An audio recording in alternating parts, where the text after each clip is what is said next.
नमस्कार दोस्तों, क्या आपको प्रिस्क्रिप्शन पर लिखे मेडिसिन के नाम और इंस्ट्रक्शन समझने में कंफ्यूजन होता है? अब मेडिसिन और प्रिस्क्रिप्शन को समझिए सिंपल लैंग्वेज में। इस मेडिसिन एजुकेशन सीरीज में सबसे पहले हम समझेंगे प्रिस्क्रिप्शन क्या होता है, फिर जानेंगे ओडी, बीडी, टीडीएस, क्यूआईडी, एसओएस जैसे कॉमनली यूज्ड प्रिस्क्रिप्शन अब्रीविएशंस। साथ ही समझेंगे 101, 010 और 111 जैसे प्रिस्क्रिप्शन पैटर्न्स। उसके बाद बात होगी मेडिसिन नेम, स्ट्रेंथ और डोजेज फॉर्म्स की।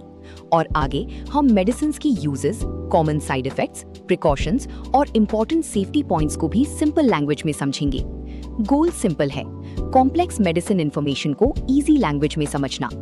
अगर आप मेडिसिन को सिंपल हिंदी में समझना चाहते हैं तो प्लेलिस्ट को फॉलो करें और चैनल को सब्सक्राइब करें। Medicine education series, learn, understand, stay safe.